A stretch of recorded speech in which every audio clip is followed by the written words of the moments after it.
Dr. Asep Dedi Sutrisno sendiri, biasa disapa Kang Asep.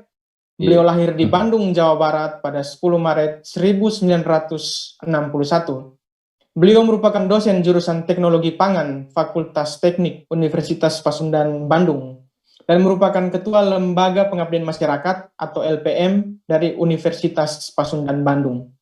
Tidak hanya itu, beliau juga sekarang menjabat sebagai Direktur PT Siwabeh Laboratorium Indonesia dan sekarang juga menjabat sebagai auditor di HACCP.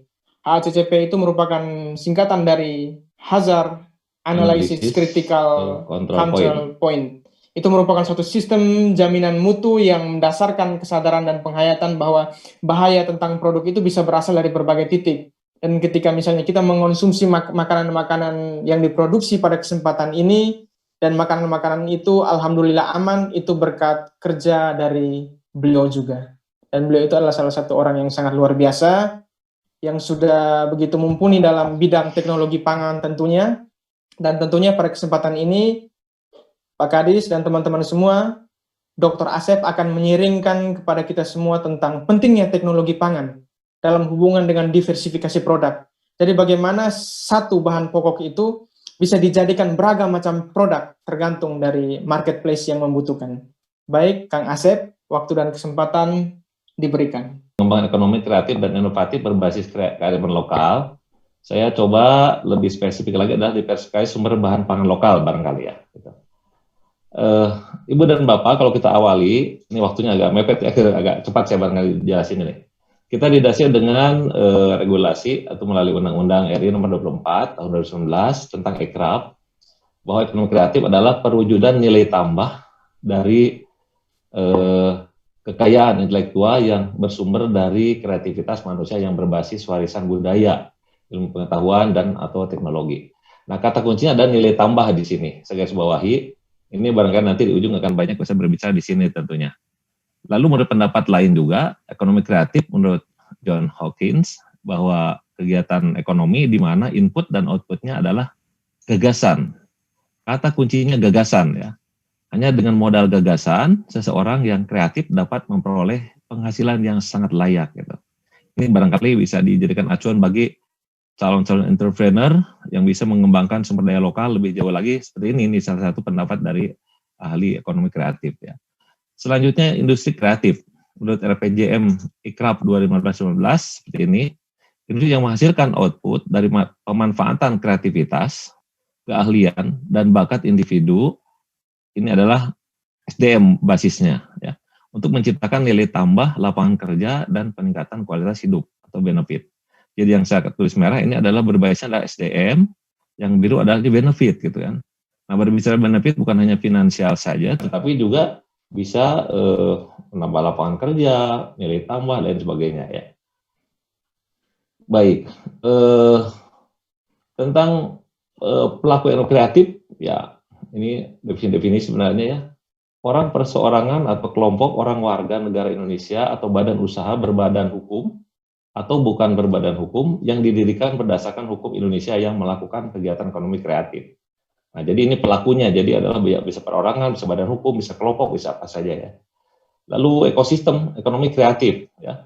Lagi-lagi saya tidak akan membacakan, tapi kata kuncinya adalah ekosistem adalah memang berbasiskan harus ada nilai tambah apapun juga. Seperti mereka sampaikan di akhir, bahwa ini adalah bagian dari mentarget upaya-upaya yang memang dikembangkan melalui ekosistem dari ekonomi kreatif. Lalu pengembangan ekosistem ekonomi kreatif ya.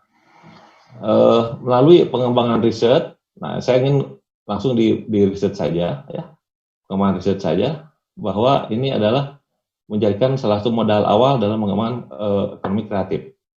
Nah, sedangkan riset sendiri ini adalah merupakan pemerintah pusat maupun pemerintah daerah ini punya tanggung jawab pengembangan riset dan ekonomi kreatif ini. Nah, pengembangan riset sebagaimana dimaksud pada ayat 1 ini adalah berdasarkan undang-undang barangkali ya. Ini dapat dilakukan oleh lembaga penelitian dan pengembangan atau perguruan tinggi dan atau masyarakat. Nah, barangkali dalam konteks ini kami dari kalangan akademisi atau perguruan tinggi adalah punya peluang untuk mengembangkan riset-riset yang berkaitan dengan ekonomi kreatif ya barangkali itu. Lalu ini ada 7 poin penting melalui Undang-Undang Ekonomi Kreatif, tapi saya tidak akan bacakan karena waktu mepet sekali, karena entry poinnya bukan di sini, bagi kami mungkin nanti bisa berbagi saja ininya paparannya, saya lewat-lewat saja sekira ya. Ini 7 poin penting Undang-Undang Ekonomi Kreatif, saya lewat. Nah, industri kreatif dan ekonomi kreatif ini ada perbedaan, di mana industri kreatif merupakan bagian atau subsistem dari ekonomi kreatif, di mana ekonomi kreatif mempunyai cakupan lebih luas dibandingkan daripada industri kreatif. Kalau saya ilustrasikan seperti ini, kira-kira ini industri kreatif lebih kecil, ekonomi kreatif lebih besar. Di mana industri kreatif ini penggerak ekonomi kreatif, ekonomi sosial, budaya, dan lingkungan. Ya. Juga sama, jadi penciptaan nilai tambah di sini. Di sini adalah penggeraknya. Jadi industri kreatif adalah penggerak untuk ekonomi kreatif. Ya. Saya lanjut. Nah, di era ini ada beberapa tahapan, dari mulai ekonomi pertanian. Nah, jadi ini ekonomi pertanian itu adalah potensi sumber daya alam, di setiap daerah ada. Nah, bagaimana untuk meningkatkan nilai tambah? Perlu ada ekonomi yang berbasis industri, kan? Itu yang untuk meningkatkan nilai tambah. Tapi ini pun tidak cukup. Perlu ada menginformasikan, mensosialisasikan ke klien-klien kita, ke mitra kita, bahkan ke pangsa pasar kita, yaitu ekonomi informasi. Eranya era informasi barangkali ya. Tapi sekarang ini tidak cukup. Ternyata yang bisa menghela, yang bisa menumbuh kembangkan ekonomi lebih cepat lagi adalah dengan berbasis ekonomi kreatif. Nah, jadi barangkali topik sekarang ini sangat tepat sekali. Kata kuncinya kreatif yang memang bisa meningkatkan nilai tambah. Lalu arah pengembangan ekonomi kreatif Indonesia, ya, yaitu memantapkan pengembangan ekonomi kreatif dengan menekankan pencapaian daya saing kompetitif berlandaskan keunggulan sumber daya alam, budaya dan sumber daya manusia berkualitas dan kreatif dalam memanfaatkan ilmu pengetahuan dan teknologi, serta memperkuat kelembagaan untuk menciptakan iklim usaha kondusif bagi pengembangan usaha industri kreatif lokal. Kata kuncinya adalah ada sumber daya alam, ada sumber daya budaya, dan ada sumber daya manusia. Itu yang betul-betul harus dikembangkan. Jadi ini adalah tidak bisa dipisahkan yang 3 komponen ini yang bisa membangun percepatan ekonomi. Ya. Ibu dan Bapak yang saya hormati, pilar-pilar ekonomi kreatif, jadi ada beberapa ini. Pertama adalah sumber daya kreatif, yaitu adalah sumber daya alamnya dan sumber daya budayanya, ya SDB saya bilang. Lalu ada industri, ada pembiayaannya juga, teknologi dan infrastruktur, lalu pemesanan. Nah ini adalah akan membangkitkan pilar-pilar daya ekonomi kreatif. Salah satu lepas ini akan agak goyang, tidak bisa dengan baik perjalanan ekonomi kreatifnya. Ini lengkap harus ada sekira ya. Kemudian Badan Ekonomi Kreatif ini saya lewat saja sekira, sebenarnya sudah ada perubahan-perubahan. Sebelumnya ada, lepas lagi, gabung lagi sekarang ke Kementerian Kepariwisataan dan Kreatif, gabung lagi gitu ya. Ini yang zaman dulu tahun 2015. Kemudian dasar hukumnya ini barangkali ya, saya lewat saja. Ini juga saya lewat karena waktu mepet. Nah, Ibu dan Bapak, ekonomi kreatif kenapa kira-kira? Ini akan memberi implikasi yang luar biasa. Ekonomi kreatif adalah salah satunya adalah memberi kontribusi dalam perekonomian, pertumbuhan ekonomi. Lalu juga akan memperbaiki dan meningkatkan citra dan identitas bangsa. Lalu sumber daya terbarukan, ini adalah yang memang renewable beberapa sumber daya alam yang bisa betul-betul ramah lingkungan dan sebagainya. Lalu juga sebagai landasan untuk inovasi dan kreativitas. Lalu ada dampak sosial tentunya ya. Ini adalah ada 15 subsektor dari ekonomi kreatif. Saya tidak akan panjang lebar, mungkin nanti akan agak fokus saya ke bagian kulinernya, ke sumber daya alam barangkali ya. Ini juga adalah sebagai ukuran-ukurannya. Kemudian, nah ini barangkali ini salah satu solusi di era sekarang ini. Memang kita harus betul-betul mengadakan kolaborasi dengan istilah kami adalah pola kerjasama pentahelix ya. Di situ ada akademisi, ada masyarakat, ada pengusaha, ada pemerintah, dan ada media massa. Nah, yang terakhir media massa ini tidak bisa ditinggalkan karena media massa bisa membesarkan segala sesuatunya di era sekarang adalah dengan media massa. Nah, kemudian pasar tujuan, informasi pasar, tren desain ini ada di domainnya dari pemasaran ini. Lalu juga untuk mengadakan penguatan, pembinaan berkaitan dengan masalah kreativitas, inovasi, desain, budaya dan sebagainya ada di ranahnya di sini barangkali ya. Kemudian produksi dan teknologi adanya di sini ini bila disentuh dengan program kerjasama Pentahelix. Di sini ada bahan baku atau sumber daya alam, ada nilai-nilai lokal dari produk yang ada di suatu wilayah, kemudian ada contoh percontohan atau prototype di sini adanya. Lalu di sini ada tes atau uji pasar ke pelaku usaha, pedagang. Lalu juga ada untuk membuka informasi-informasi tentang produk-produk kita atau produk kreatif melalui expo atau pameran, dan ada kegiatan produksi di sini ya. Ini barangkali adalah memang pola kerjasama Pentahelix sangat bermanfaat untuk menumbuh kembangkan ekonomi kreatif. Ini tentang bagi peran pemerintah sebagai regulator dan fasilitator, ya, saya cepat saja, mohon maaf. Kemudian peran cendekiawan juga, ini akademisi, di sini ada skill, keahlian, ada kemampuan, ada ilmu pengetahuan, adalah di para cendekiawan atau mohon maaf kalau ini ada di kalangan akademisi yang seharusnya seperti itu. Kemudian peran komunitas sendiri, ini adalah sebagai ruang aspirasi, sebagai ruang inspirasi dan transformasi, lalu juga sebagai ruang ekspresi dan di publik, di mana arah dari suatu kegiatan ekonomi kreatif atau inovasi adalah tentu perlu ada ukuran-ukurannya adalah umpan baliknya dari masyarakat tentunya. Dan peran dunia usaha ini tentu juga diantaranya adalah identifikasi jenis industri kreatif yang memiliki potensi unggul ya, dan lain sebagainya. Lalu juga ada uji kelayakan bisnis. Nah ini barangkali pelaku usaha sangat sensitif terhadap pengembangan bisnis dari suatu produk yang diinovasi, produk yang diperbaharukan, produk yang dikembangkan, yang dimodifikasi adalah pelaku usaha sangat menentukan. Lalu juga sebagai memotivasi atau mendorong pelaku usaha ya, Indonesia ini. Selanjutnya ada peran media massa. Nah yang terakhir, Pentahelix itu yaitu penyampai informasi tentang potensi dan hasil ekonomi kreatif, hasil inovasi, hasil modifikasi ya, membantu sosialisasi produk ekonomi kreatif, lalu dukungan pengembangan dan percepatan ekonomi kreatif, sumber inspirasi bagi masyarakat dan lain. Jadi peran media massa ini adalah tidak bisa dikesampingkan. Di era zaman sekarang adalah boleh jadi produknya bisa biasa saja, tapi kalau medianya bagus mengemasnya, bagus menyampaikannya, akan menjadi punya daya tarik bagi klien-klien kita tentunya. Nah, berbicara inovatif, ya ini adalah merupakan arti membuat perubahan atau memperkenalkan sesuatu yang baru, sesuatu yang tampil beda, sesuatu yang punya daya tarik tersendiri. Jadi inovatif adalah sifat perkenalan ide baru, barang baru atau sistem baru. Ya, sistem itu berkaitan dengan pelayanan baru, cara-cara baru, dan lain. Tapi sesuatu adalah barang baru, produk barangkali ya, dan nanti karena ini berkaitan dengan sumber daya alam. Nah, pada dasarnya sikap yang inovatif adalah kreatif, tetapi sikap kreatif belum tentu inovatif. Jadi inovatif sudah pasti kreatif, tapi kreatif belum tentu inovatif, gitu ya.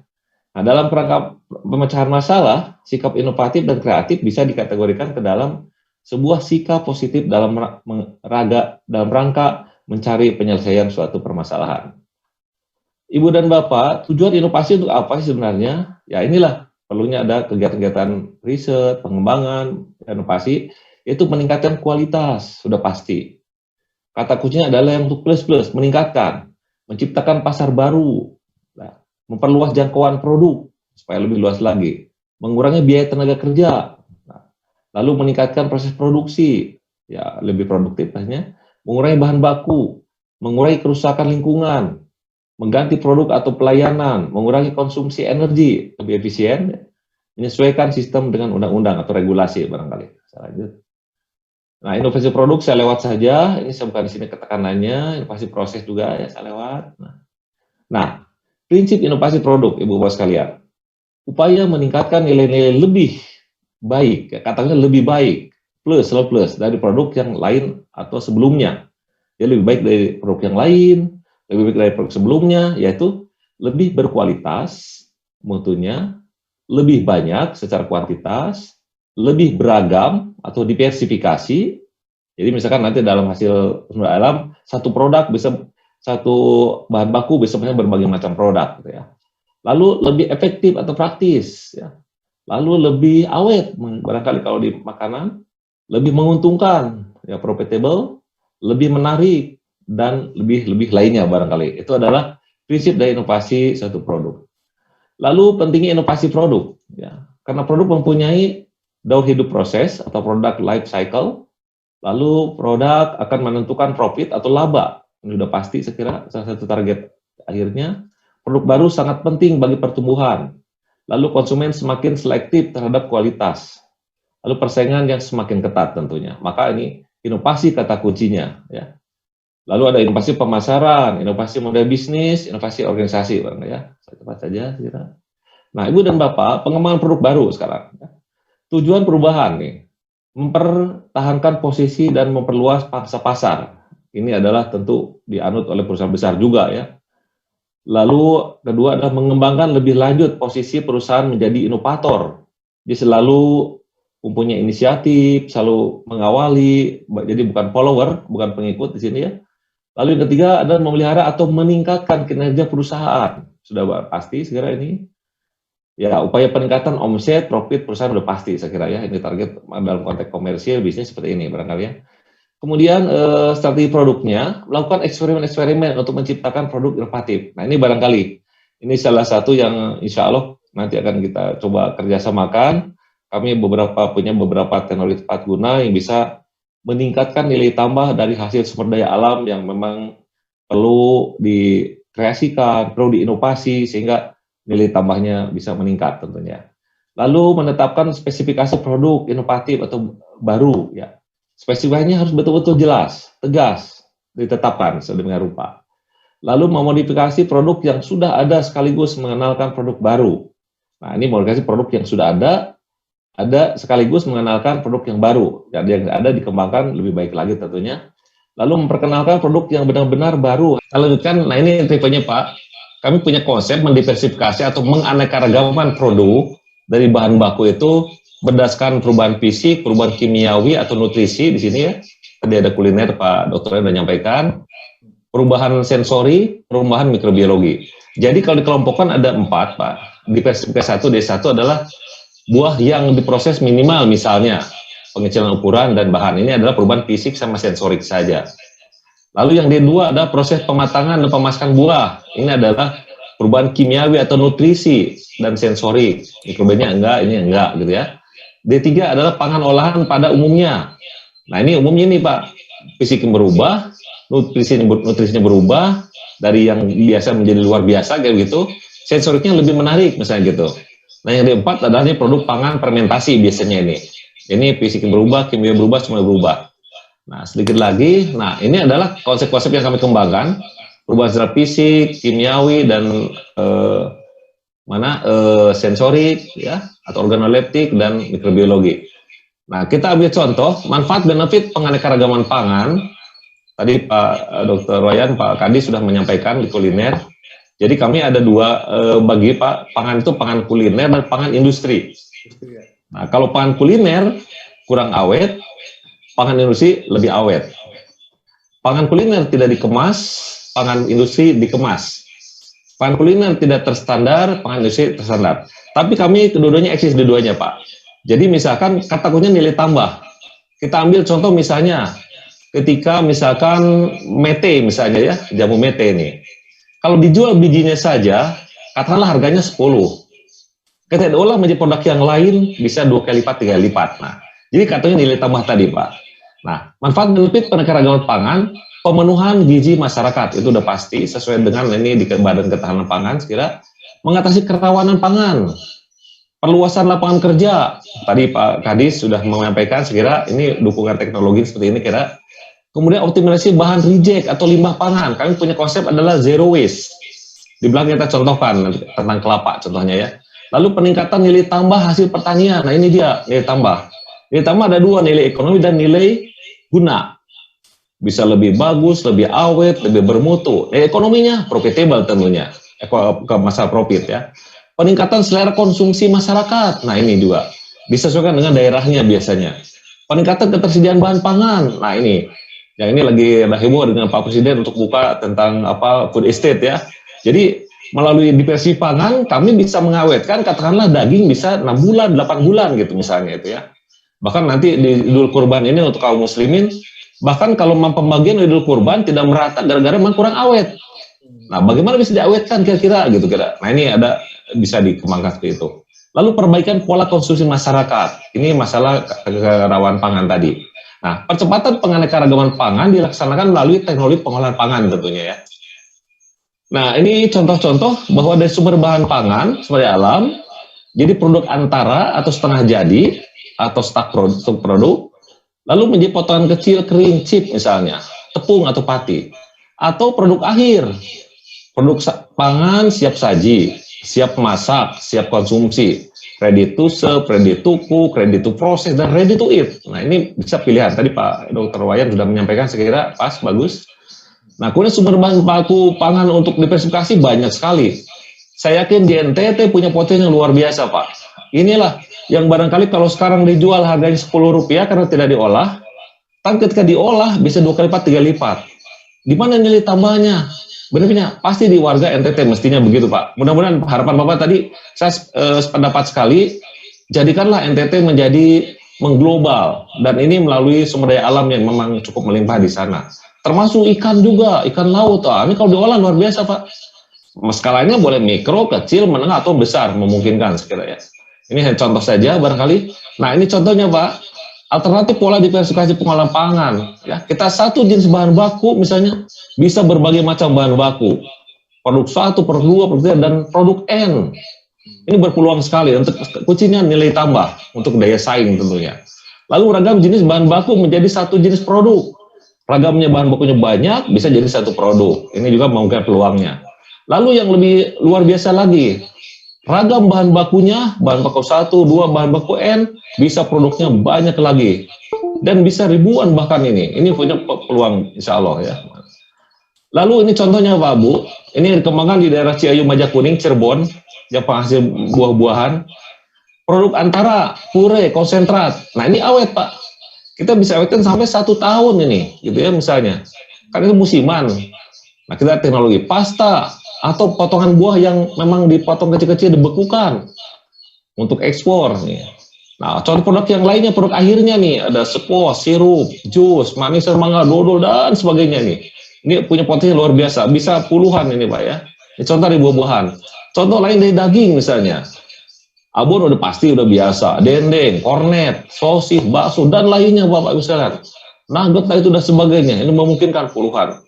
Nah ini adalah betul-betul ini bisa dikembangkan dari mulai mikro, kecil, menengah. Lalu susu juga. Nah mungkin ini kalau saya punya pengalaman di Sumbawa Pak, tentang susu kuda liar ini. Kami kirim alat-alatnya ke sana, jangan sampai diolah dengan masyarakat yang bisa menimbulkan penyakit gitu ya. Itu potensi luar biasa kan? Tapi betul ada tadi Bapak menyebutkan keamanannya, kualitasnya terjamin betul Pak.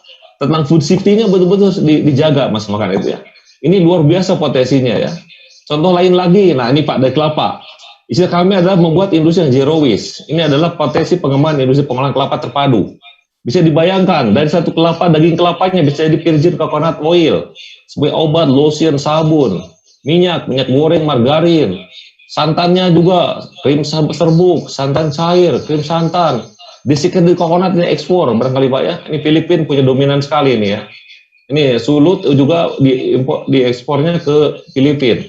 Air kelapanya juga bisa nata de coco, cuka makan, bioetanol bahkan, sabutnya, arang batu kelapanya, asap cair. Nah ini Pak nih. Jadi di era sekarang untuk membuat daging asap, ikan asap itu tidak usah dengan membuat asap.